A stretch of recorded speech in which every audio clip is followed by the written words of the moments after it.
أعوذ بالله من الشيطان الرجيم. بسم الله الرحمن الرحيم. الرحمن علم القرآن، خلق الإنسان علمه البيان. الشمس والقمر بحسبان، والنجم والشجر يسجدان. والسماء رفعها ووضع الميزان، ألا تطغوا في الميزان، فأقيموا الوزن بالقسط ولا تخسروا الميزان. والأرض وضعها للأنام، فيها فاكهة والنخل ذات الأكمام، والحب ذو العصف والريحان. فبأي آلاء ربكما تكذبان؟ خلق الإنسان من صلصال كالفخار، وخلق الجان من مارج من نار. فبأي آلاء ربكما تكذبان؟ رب المشرقين ورب المغربين. فبأي آلاء ربكما تكذبان؟ مرج البحرين يلتقيان، بينهما برزخ لا يبغيان. فبأي آلاء ربكما تكذبان؟ يخرج منهما اللؤلؤ والمرجان. فبأي آلاء ربكما تكذبان؟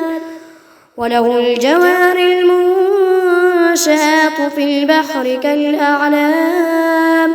فبأي آلاء ربكما تكذبان؟ كل من عليها فان، ويبقى وجه ربك ذو الجلال والإكرام. فبأي آلاء ربكما تكذبان؟ يسأله من في السماوات والأرض، كل يوم هو في شأن. فبأي آلاء ربكما تكذبان؟ سنفرغ لكم أيها الثقلان. فبأي آلاء ربكما تكذبان؟ يا معشر الجن والإنس إن استطعتم أن تنفذوا من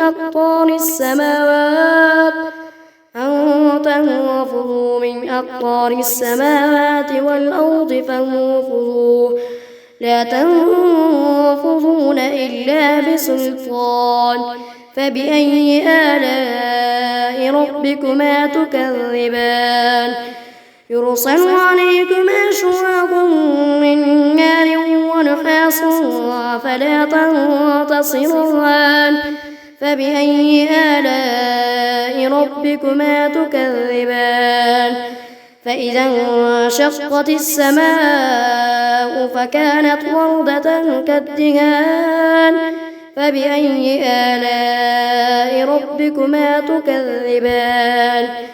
فيومئذ لا يسأل عن ذنبه إنس ولا جان. فبأي آلاء ربكما تكذبان؟ يعرف المجرمون بسيماهم فيؤخذ بالنواصي والأقدام. فبأي آلاء ربكما تكذبان؟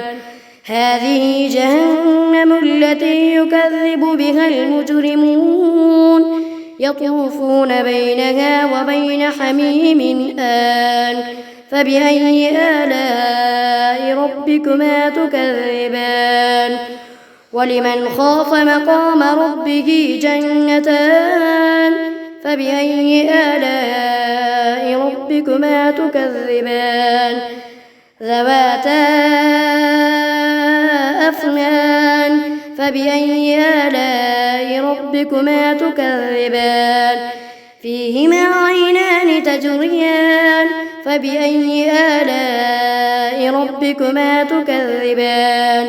فيهما من كل فاكهة زوجان فبأي آلاء ربكما تكذبان متكئين على فرش بطائنها من استبرق وجنى الجنتين دان فبأي آلاء ربكما تكذبان فيهن قاصرات الطرف لم يطمثهن إنس قبلهم ولا جان فبأي آلاء ربكما تكذبان كأنهن الياقوت والمرجان فبأي آلاء ربكما تكذبان هل جزاء الإحسان إلا الإحسان فبأي آلاء ربكما تكذبان ومن دونهما جنتان فبأي آلاء ربكما تكذبان مدهامتان فبأي آلاء ربكما تكذبان فيهما عينان نضاختان فبأي آلاء ربكما تكذبان فيهما فاكهة ونخل ورمان فبأي آلاء ربكما تكذبان فيهن خيرات حسان فبأي آلاء ربكما تكذبان حور مقصورات في الخيام فبأي آلاء ربكما تكذبان لم يطمثهن إنس قبلهم ولا جان فبأي آلاء ربكما تكذبان متكئين على رفرف خضر وعبقري حسان فبأي آلاء ربكما تكذبان تبارك اسم ربك ذي الجلال والإكرام.